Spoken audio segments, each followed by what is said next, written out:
Welcome to the Unruly podcast. My name is calenotto, and I'm your host. Together, we'll traverse all things travel, but I always talk about travel magic because it happens if you leave some space for it. Activism. So we can see that these ideas of oppressing animals develop very closely with our ideas of oppressing people and women. Alternative living. Who we are is nature. Who we are is creativity. Who we are is power. And more. The system hates a rebel. I just like to encourage everybody to keep being their beautiful, unique, individual selves. All right, let's get unruly. Hello, and welcome back. We have such a fun and exciting episode for you today. I actually sat down with a couple who hiked the Pacific Crest Trail with a baby. Now, hiking the PCT in the first place is a challenge in itself, but this added dynamic made for a really fascinating and interesting story. And we're not just talking about hiking in this episode, we're talking about relationships, adventure, and living a life specifically designed for you. Now, if you love today's episode, but you want to hear more on specifics of hiking the PCT, you can go back to episode 27, which we recorded around 4 years ago. And I talked to Taylor Lancaster Thompson, who did it on a really small budget and as a vegan. So we get into the more technical side of things. This is our last episode of 2024, and as we transition into the new year, I want to hear from you, the listeners. You really helped the show take off this year, so thank you so much for every time you tuned in, every time you shared an episode with a friend, because your support truly means the world. Now, I want to hear who your favorite guests were, about your favorite episodes, your favorite topics, and I want to know what you want to hear more of in 2025. Or maybe you have an excellent guest that you think should be featured on the show. If you're on my email newsletter, you are going to get an email about this so you can respond directly to that and share your thoughts.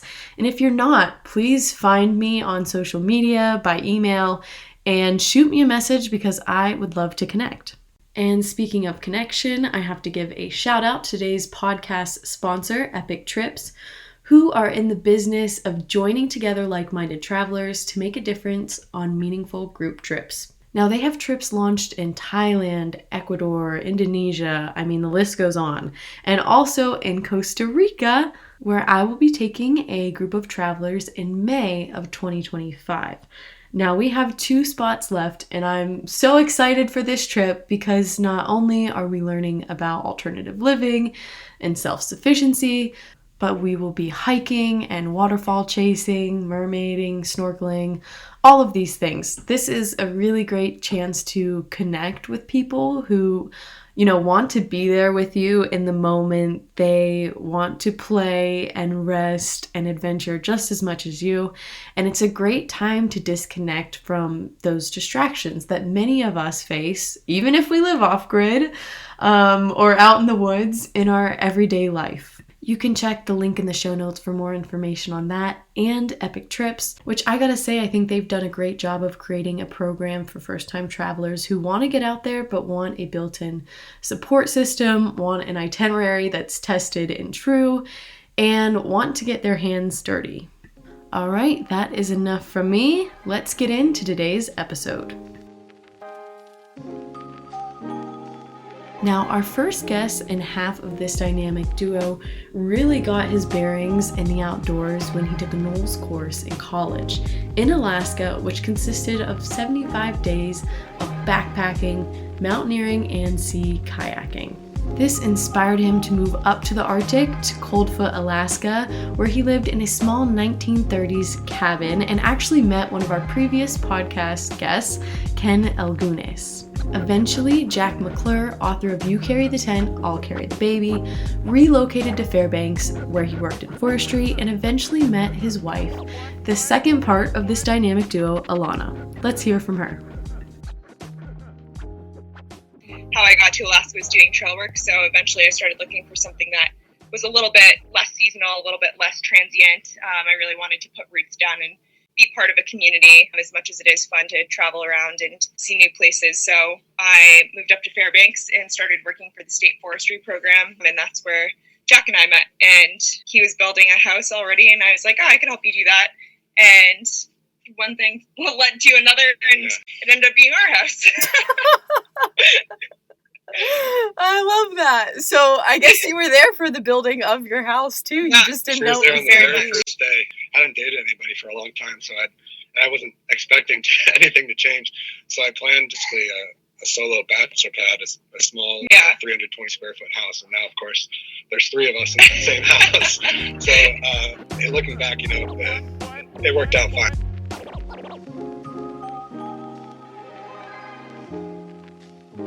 My first question for y'all is, where did this seed of this idea to hike the PCT with a baby begin? Because, people are like, oh, we'll hike the PCT solo with a friend, whatever. And y'all seem like extraordinary people, so this makes sense to me. But I'm just wondering, what the first conversations were around this idea.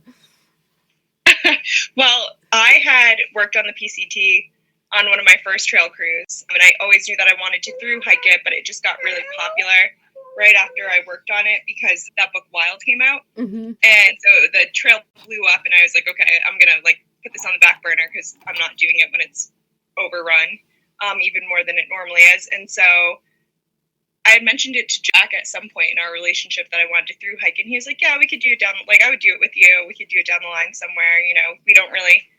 We didn't feel like it was going to be so arduous that we needed to do it when we're in our 30s or 20s or 30s or anything like that. So we didn't really have any plans as far as a timeline for when we would do it.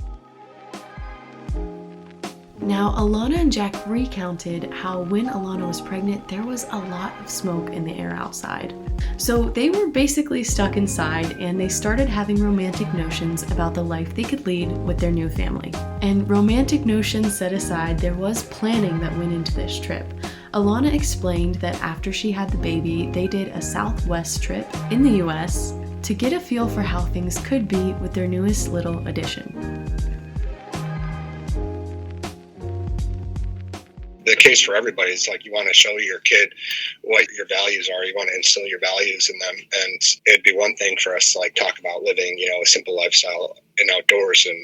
But then, I don't know, living in a McMansion in the suburbs somewhere versus actually doing it and going out and hiking the PCT. And so, yeah, like Alana said, we did the Southwest trip, and we're hiking. We were out there for 6 or 7 weeks in Utah, Arizona, New Mexico, and just car camping and hiking every day. But I was like, oh yeah, we can do this.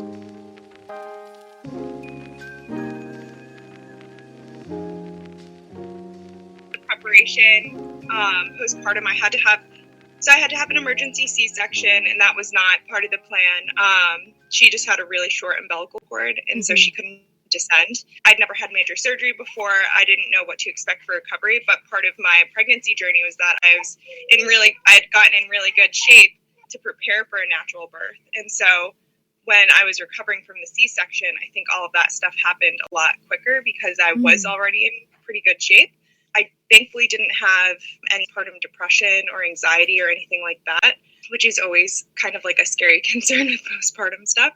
So I felt like I could kind of jump back into things. Jack was really, really super helpful in all of that stuff because I just couldn't really do much at first because I had had a C-section.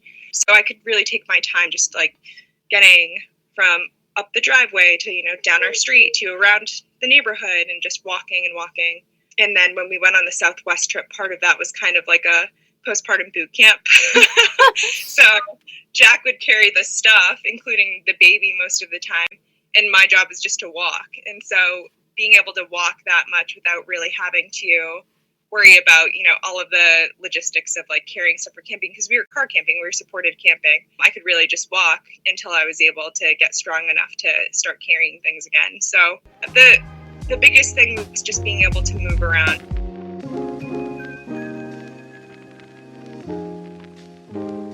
You were in this really vulnerable place, I imagine, after having a baby. How do you know that someone's a good enough partner, a good enough fit to take on an adventure like this with? What are the green flags? So Jack and I had been together for a couple of years at this point, which is not a super long time, but I think part of it is like, I've always had a lot of faith and confidence in Jack's abilities in the outdoors. Like, he is even more of an outdoors person than I am, or at least that was like in my mind when we started dating. And that's one of the things that attracted me to him. And he's just a very capable human. Like, one of the reasons I had a child with Jack is because he's one of the first, or he is the first relationship I've ever been in where I don't feel like I have to take care of him. Yeah. Yeah. Like, he's not a child, but Yes. then I have a child, I have 2 children. You were not a mother before you were actually a mother. Right, exactly.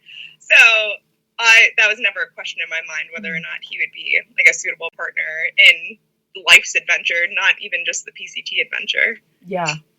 Well, that's good we have a lot of people who like adventures listening, and I just thought them some green flags to look for. Yeah. Along the way. He has medical background. He has a bunch of adventures under his own belt, solo and with other people who aren't just me, Like for us, this wasn't, I don't think, it was a big undertaking, and we underestimated it, which I guess we can get into or we discuss in the book, but it wasn't the most extreme thing I don't think we've done at that point. We tried to build a house together, for example. But then also like we did there's Alaskan adventure races and extreme competitions, going for a couple 100 miles or so, basically off trail through the wilderness, and so trying to figure that out and get going. And so having been through those experiences, we kind of had an understanding of how to communicate with each other and, deal with adversity in that sense. Yeah, you had a strong foundation already. Right. Wow.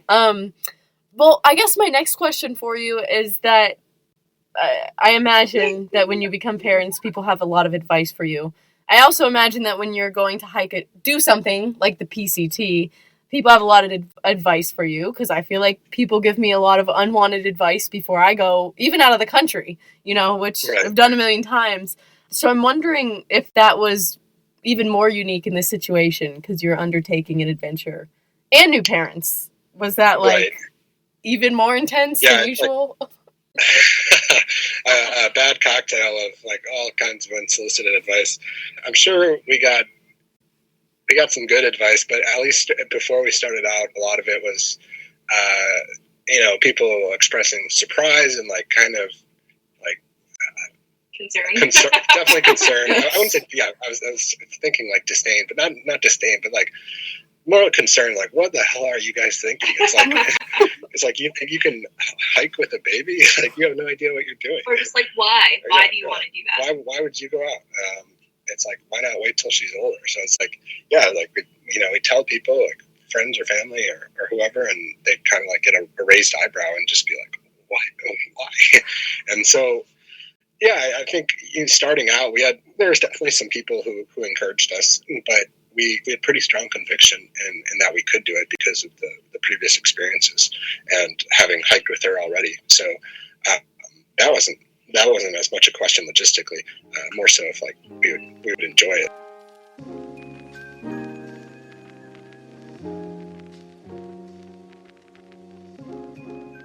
When you finally got to the trail, I remember that you got lost before you even got on the trail.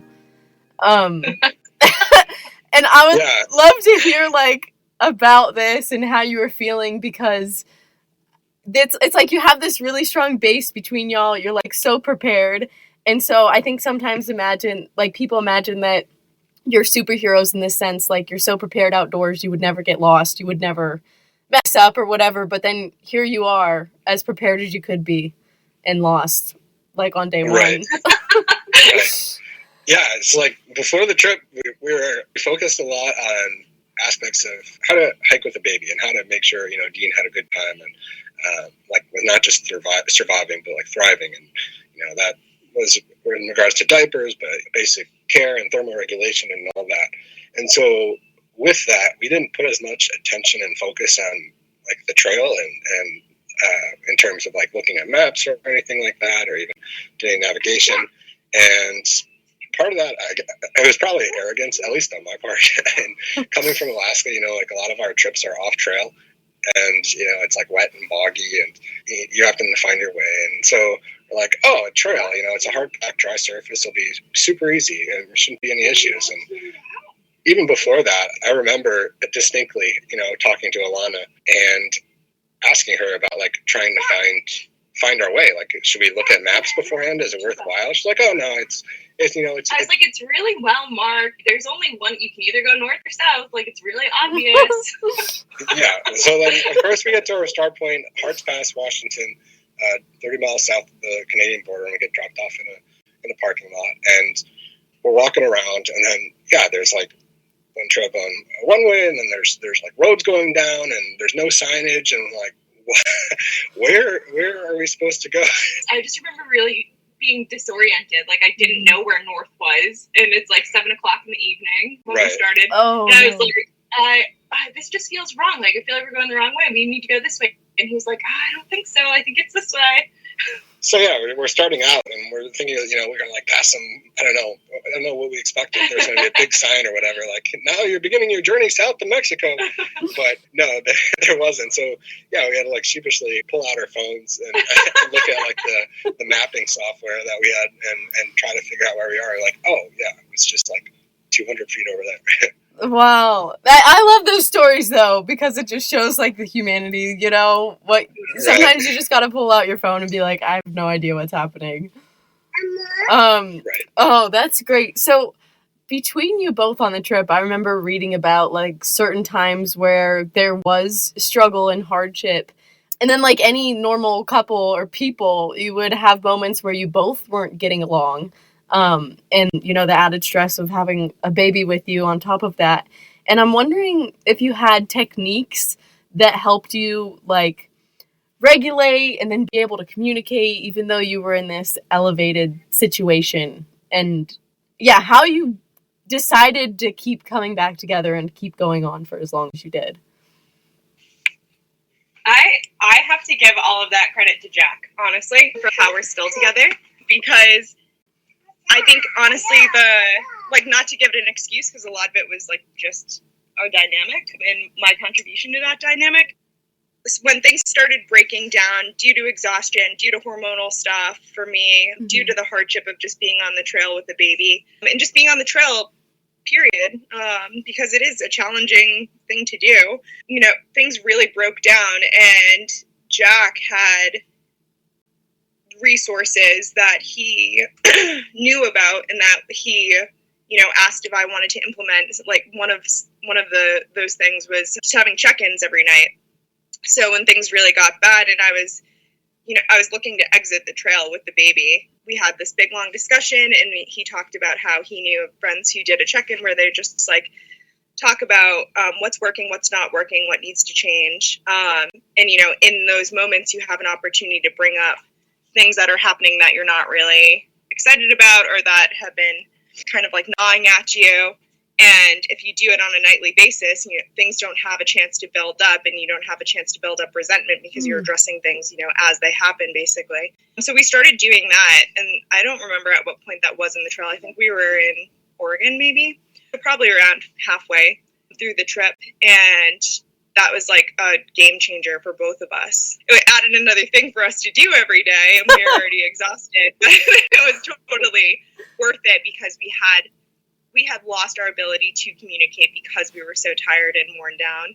And this just gave us another opportunity to reconnect and to get to a place where we weren't resentful of each other, and we were seeing that, this is a hard thing that we're doing, and it's okay. Like, adversity is a good thing, but we don't want to get to the point where, where it's not a good thing anymore. Yeah, right, exactly. I think that kept us going for a really long time after I or both of us would have left, and, decided that it wasn't worth it. Yeah. I mean, the other thing that I kept hearing you say in the book is you felt like you weren't listened to. And I don't know. I relate with that a lot in adventures and relationships, things like that. I'm wondering, for me, it feels like a universal, like, female experience. And I'm wondering if you've noticed that, like, in the outdoors and just in everyday life, I guess. Like, totally. So I think part of it, like you said, is kind of like the universal female experience. And I think what I'm realizing when I'm coming to, I'm in my mid-30s and have lived a lot of experiences on my own and with partners. And, and whatnot, and in the outdoors, and both professionally and romantically, I've found that we just communicate in different ways. And I think that's a huge part of why it feels like it's a universal female experience, is just like women tend to relate to the world in a much more emotional manner than men do. And for men, for a lot of men, I'm just using this like as a blanket.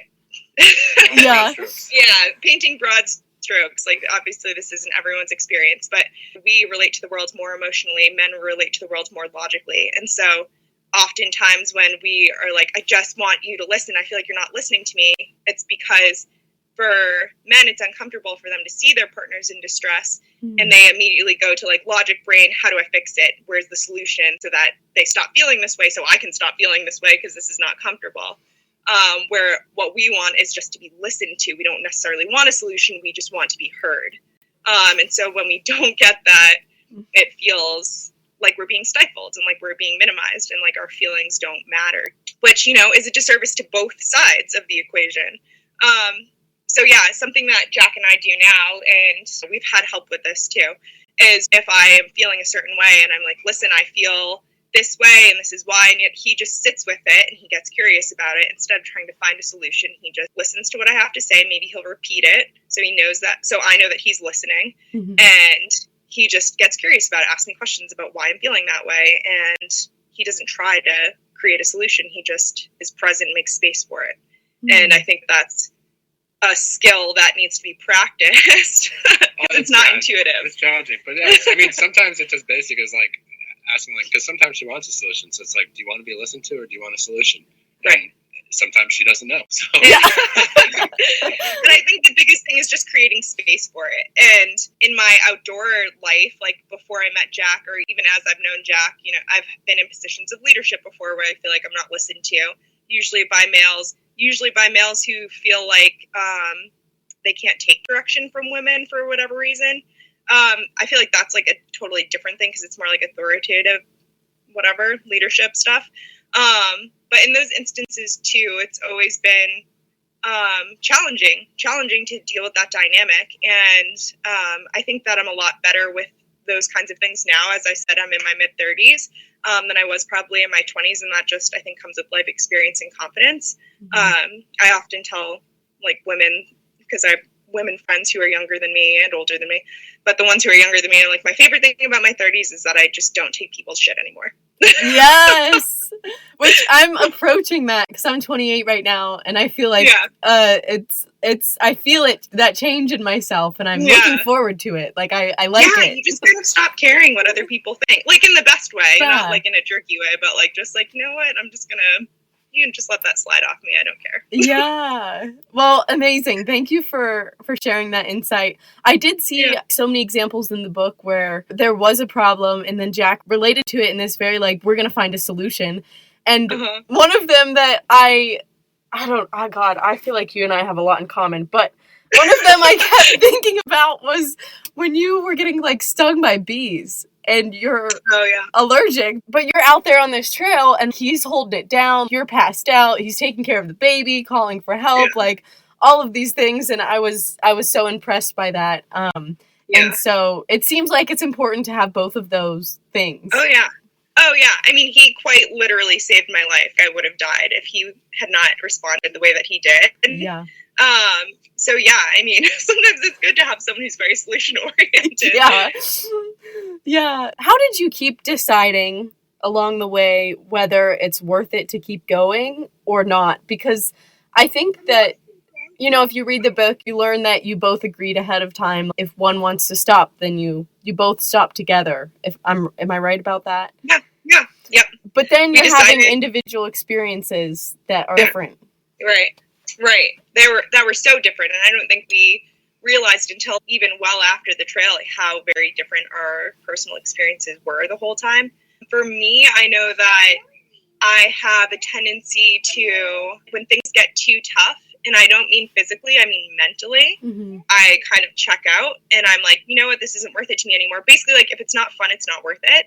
And I really, on this trail, I knew that would be something I had to face. I classically think that the challenge is going to be physical, and my body always rises to the occasion, but my mind doesn't. And so that mental fortitude is something that I was and am still working on. And so I knew that was going to be present on the trail. As much as I didn't want to continue on if I knew it was just kind of like a slog, I did want to push myself past what typically would be my limitations mentally, which honestly, I think even though we didn't finish the trail, I think I still accomplished that. I still look back on it and I'm like, nope, I did as much as I want. Like, I'm glad I did that much, and I'm glad I didn't push myself farther than that. Mm-hmm. And I think a huge compounding factors of exhaustion and the hormones and all that stuff contribute to that. But I think it's different for Jack. Yeah, I mean, like, yeah, I didn't have to deal with a lot of the same stuff, like Alana with nursing and having as much, I was concerned about Dean, but I think Alana was to a greater extent in some sense just because of that mother-daughter connection. And so I was having a lot of fun. Yeah. All of it.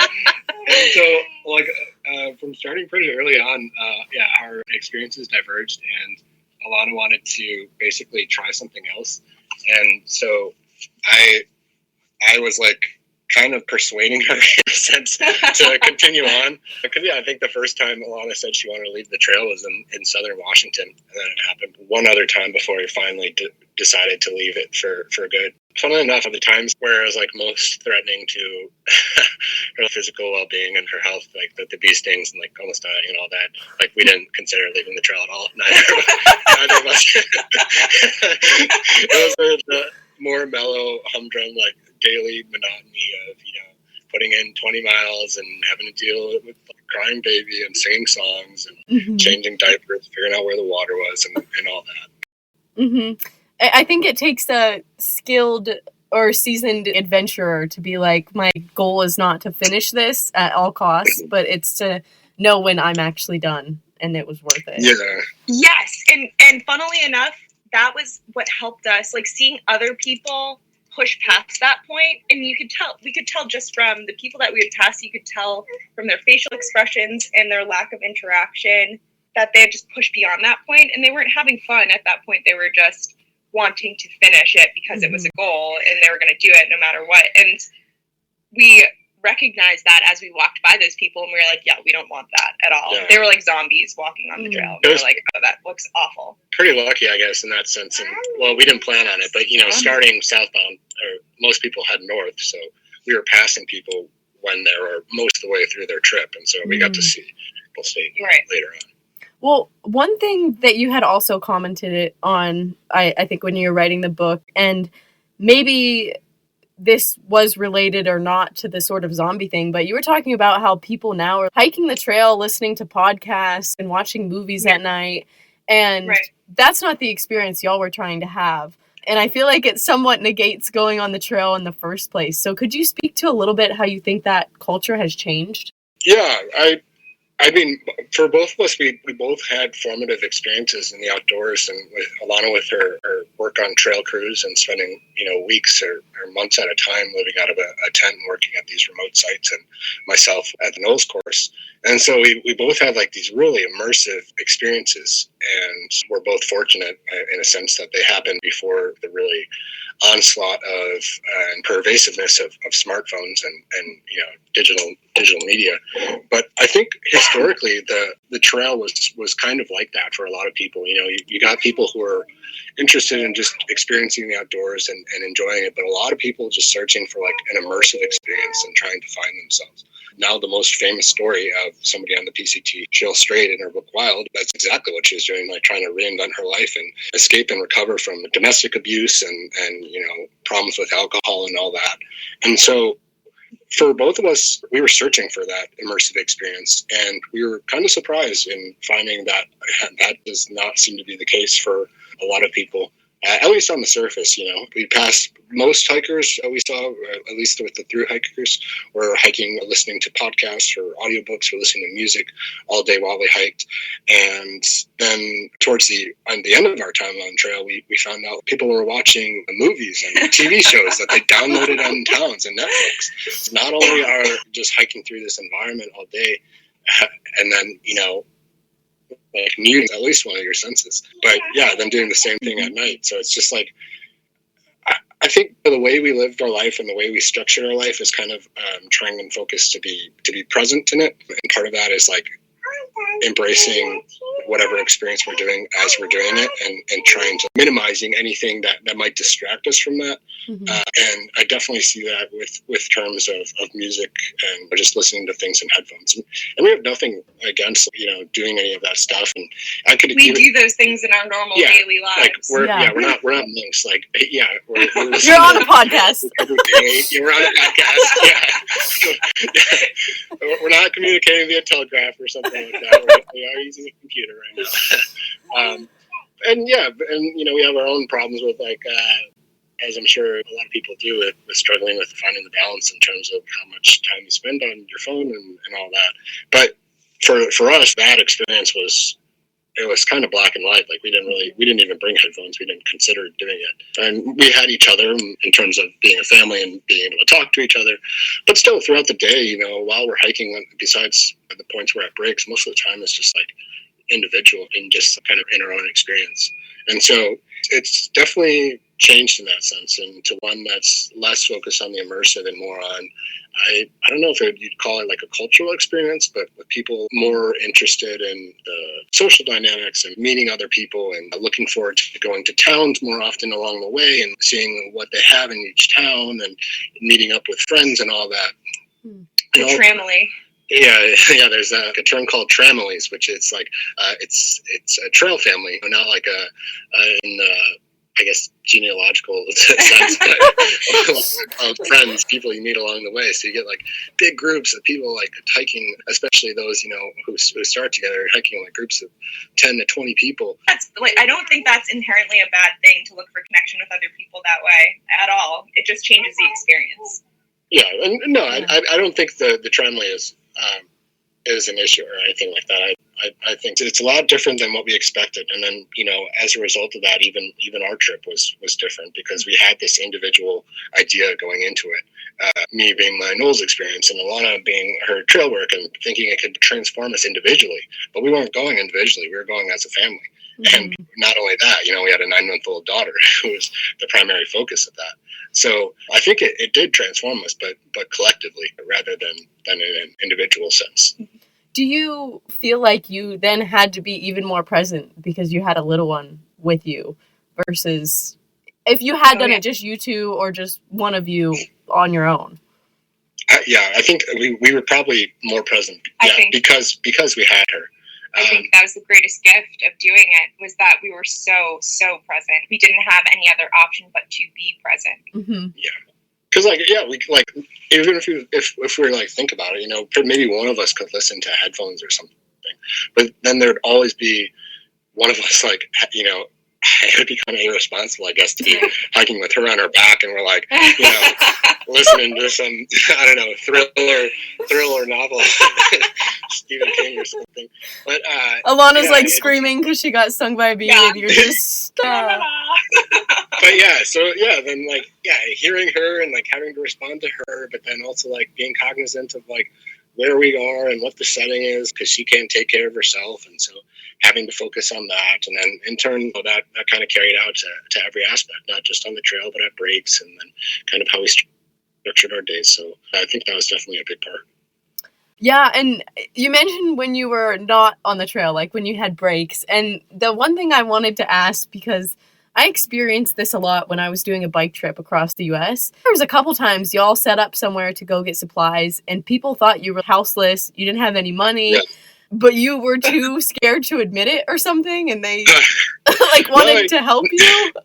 It's not even that. It's we told them exactly what we were doing, but at least in some instances, I think the town where it happened basically twice in a row in the span of 2 hours, these two different people were homeless, and so it's I think in that instance it was more so that maybe they just weren't familiar with the trail, but I was oh yeah, we're hiking the Pacific Crest Trail, whatever, we're camping. They're we can, you're gonna make it. And it's the church this one woman's like, the church can help you. And she bought us like a ton of groceries, thinking we're starving. Meanwhile, we have a ton of food in our back. So then we have to pack everything too. So we're like, what are we going to do with all this food? And then we got a ride from a guy and he's like trying to offer me a job to work. we're just hiking, we have money where we don't need it, but yeah, I appreciate the help. Why do you think people have this idea that they can't conceive that you're doing something like this for fun? Because I think that's the block sometimes for people. Yeah, maybe, I don't know, the aesthetics too. We're definitely very dirty at that point, and smelly, and like correlated with somebody who's not living in the house and maintaining doesn't have access to running water and like maintain a modern sense of hygiene. And yeah, beans covered in dirt or soot or ash from like hiking through forests. So it's like, what, you put your baby in the coal mines already? Yeah, right. So I think part of it though is like, I think Jack already touched on it earlier when we were talking about people giving advice, or unsolicited advice and stuff. It's like people tend to frame like subconsciously, like their opinion is framed by what they consider to be fun, or what they consider to be safe, or what they consider to be worthwhile. So I think that's a huge part of it. It's like people could not understand that we were doing this tough thing for fun, because that would never be fun in any realm in their minds. So they're like, oh, you must be here against your will, you must be here because you have to be, because you're being forced because of your life circumstances or whatever it is. And I think it was much easier for people to be like, oh, this is where you belong in my mind, and that makes sense, than what was actually the reality of the situation. Right. Yeah. Well, thanks for sharing about that. I think it shows like also how good the world is, and people want to help and be there for you. And I'm wondering if you experienced more of that on the trail with a kid than you think you would have without, or do you think that's just the general culture? I think it's both. I think it's both because, well, it's hard to say one way or the other because we only have the one experience, but I think we generally attracted more attention because we had a baby. But I think it is a beautiful part of that trail culture is that people are just looking out for each other.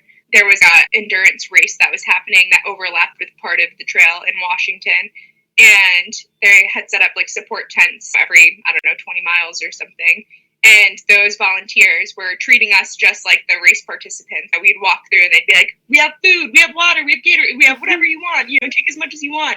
And it was just like a recognition of like, hey, you're doing this really hard thing and we want to help you. We want to support you. And that was just really cool. We saw it through Trail Angels. We saw it through all the people who picked us up and gave us rides to and from town on our resupply days. Generally, people were so supportive once we were out there doing it. I think that's like an underrated benefit of doing any kind of trip, especially I'm sure you experienced it with a bike trip. But when you're traveling through areas where there's people are generally just so helpful, and it kind of maybe confused, but also yeah. But yeah, generally people are very kind, very helpful in our experience and going elsewhere, and it's always heartening to see that, and inspiring in a sense, and for us to try to be those type of people. Yeah, that's a great point too. I feel like once you've experienced that, whether you're actually fine just restocking or you're having a really hard moment of your trip, and then people are super kind, you know what it's like. And then when you do that when you're off the trail, and that's one of the things I love about travelers, because that seems to be the overall vibe with people. I hope people read your story so that they hear not only the struggles that you had, but all of the really great times that you had interacting, whether it's just as a family or with other people. And I would love to hear any moments that you felt were super special for you, whether they're included in the book or not. And I imagine I feel like you had two different experiences, like you mentioned, so they might be a little different. Yeah, there are so many to choose from.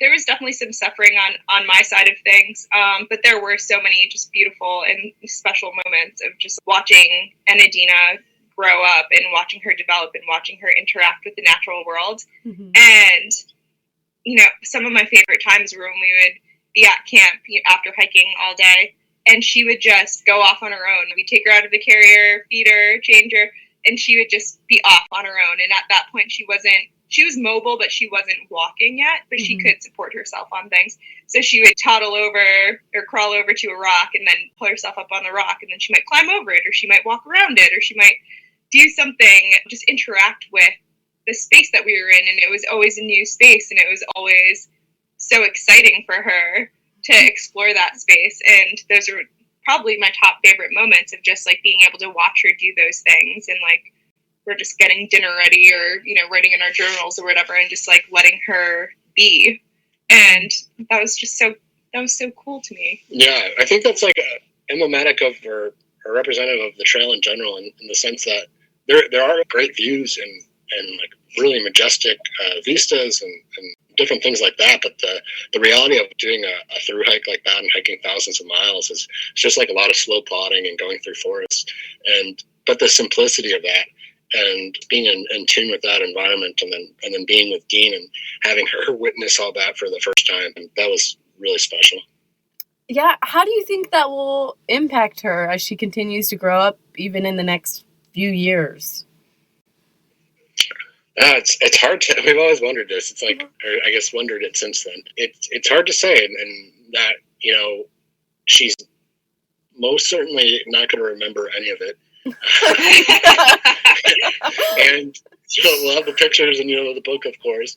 But we'd be hard pressed not to say that it shaped her in some capacity, whether it's just like physiological, being more adapted to weather environments and having been out in extreme heat. Because by the end of the time on the trail, at that point in her life, she had lived outside in a tent for half her life. It's hard to think how that wouldn't affect her, but so maybe more like subtle ways, and like having that stronger microbiome and being more resilient in that sense. But potentially mentally as well, in that she's comfortable being outside now. Maybe she would have been without doing the trail. Hard to say, but I don't think there are any negatives for her in that experience. Like one of our biggest worries was diaper rash and diapers, and she didn't have a diaper rash the whole time. She didn't even get sunburned. I don't think she had any physical. There were zero adverse effects on the skin. They were on us. For better or worse. Like, we spent all our time beforehand, so we succeeded in that. But maybe we should have put like a little bit more thought to like how we would do on the trip. Oh my god! I love that she got to basically hike this trail, got someone to carry her, and also had the least amount of negative effects the whole way. I know. It's hard to get better than Yeah. that. Wow. Well, it's just incredible. And I didn't know if I was going to mention it because I didn't want to spoil it, but you did. You stopped the trail before you actually reached the end of it. And for people who are listening who maybe don't have as much adventure experience as y'all, how do you know when it's time for this adventure to end? Because, the rest of your life is sort of this adventure as well. And so it's not like you're never going to do anything exciting again. But how do you know when it's time for this specific adventure to close out? Mm-hmm. Yeah, that's a good question. Yeah, because it's so personal. I think you're always kind of refining it. It's, you don't want to stop when the going just gets hard, because then you're going to miss out on a lot of things. And there are a lot of things in life that are worth having aren't easy. If you can't deal with adversity, it's not great. But there's no point in doing something like this, just suffering the whole time, just to say we started at the beginning and we finished at the end. Pacific Crest Trail. But I think part of the thing that helped us was in having a clear idea of why we wanted to hike the trail in the beginning. And that was basically to spend an immersive experience outside as a family. For me, it's what I'm learning is it's not so much waking up and being like, can I do another day? It's more of like, if I don't do whatever it is, if I don't continue on today, hike 20 miles or whatever your adventure is my future self going to feel okay with that decision? And like, that's kind of how I assess how I'm doing, just gauging how I'm doing overall on a trip like that. Jack mentioned the race that we did, the wilderness race that we did, I think a year prior to the PCT. And we bailed on that one again because of me. And that one, I'm still like, oh, I wish I had just pushed through. I wish that I had just, got it, like, whatever it was, over the mental obstacle and just push through on that one. But like I said earlier on this PCT trip, like, I'm glad we stopped when we did. I do feel like we accomplished what we set out to do, which was really just spend time as a family outside. And I'm glad that we didn't push it farther than where we did. Right. I think like with some things like that, especially with our trip, part of the issue is, you get your ego wrapped up into it, and then you can get identity. Like we were the family, hiking with a baby, and by that point in our trip, we were 3 months and over 1,500 miles in, and we met so many people, and people were telling us they were inspired every day by us, and like we were changing their conception. So it was like, we're like letting them down. But, it's very nice and very heartening that other people took so much away from our trip, but we weren't ultimately doing the trip for them. And I think that can be a struggle as well.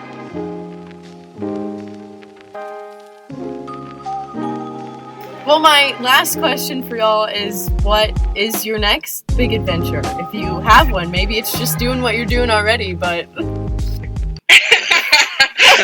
Yeah, we kind of we do not regret doing the trail. We had a lot of difficulty, but we do not have any intention to do a long walking trip like that again. Yeah. We're going to make things easier and probably take to the water. Something we've been talking about a lot recently is doing something like floating the Yukon River. Wow. Well, if and when you do it, I hope that we get to hear about it in some way or another. Great. Yeah. That'd be great. Before we leave you with some final thoughts to chew on, I wanted to remind you to check the link in the show notes where you can find out more about today's guests and grab your own copy of You Carry the Tent, I'll Carry the Baby, One Family's Journey on the Pacific Crest Trail. I'll also link to Jack's blog where you can go on and check out some of their photos from the trail and read more stories. Now, if this episode has you inspired and scheming for your next adventure, but you don't know where to start or you're on an extremely small budget, I want to remind you that the Art of Unruly Travel on a Budget, my travel guide, is always linked in the show notes and is there to help. I'm wishing you unruly adventures and life-changing experiences in 2025 and beyond. What we did, and we can acknowledge it's crazy to a certain extent, but encourage people to try different things and do something outside their comfort zone. Is ultimately, as adults, it's easy to get in the trap of like following a set routine or the standard course of everybody else. But ultimately, especially in the United States, you can really do whatever you want. Especially, I imagine if you're listening to this podcast, you have a lot of unique individuals and capable individuals, and that if you can dream it, and even if you don't even know what it is yet, you can probably do it, whether that's by yourself, with a spouse or girlfriend, boyfriend, or as a family. And so really encourage people to go out and live. And I guess, the screaming you hear is from diapers, so that's another reminder to be present. Another adventure. So that is